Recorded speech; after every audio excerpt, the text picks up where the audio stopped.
Dans le reste de l'actualité, au 4e jour de son audition, le général Djibril Bassolé campe sur sa position et rejette toujours les écoutes téléphoniques. Mais ce matin, les avocats des partis civils ont convoqué au débat une pièce compromettante pour l'accusé. Draman Guéné, Zoubaviel David Dabiré. Fidèle à son boubou blanc depuis le début de son interrogatoire, le général Djibril Bassolé s'attaque encore aux écoutes téléphoniques, surtout celles interceptées entre lui et le président de l'Assemblée nationale ivoirienne. Il parle d'origine douteuse tout en restant formel. Aucun service burkinabé, ni la gendarmerie, ni la police nationale n'a procédé à l'interception des communications. Le parquet retorque, ce sont les officiers de police judiciaire sur commission rogatoire qui ont apporté les éléments sonores. Le général n'est pas convaincu. Il refuse du même coup de se prononcer sur la véracité ou non du contenu des écoutes.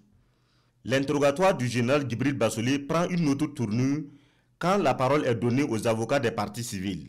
Maître Guy Hervé Kam ouvre le bal avec une question. Le général lui répond par une question. Maître Kam défend quel parti civil?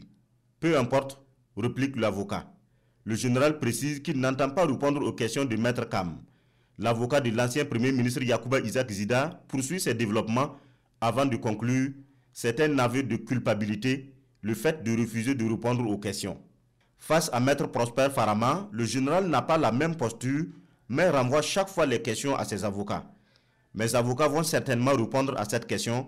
C'est le refrain opposé à la quasi-totalité des questions de Maître Farama.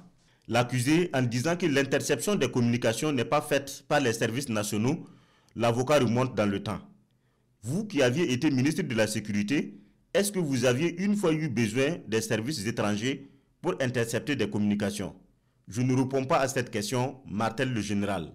Ovation dans la salle, le président expulse toute une rangée du public. Le calme revient, la parole est distribuée, mais l'attitude du général reste inchangée.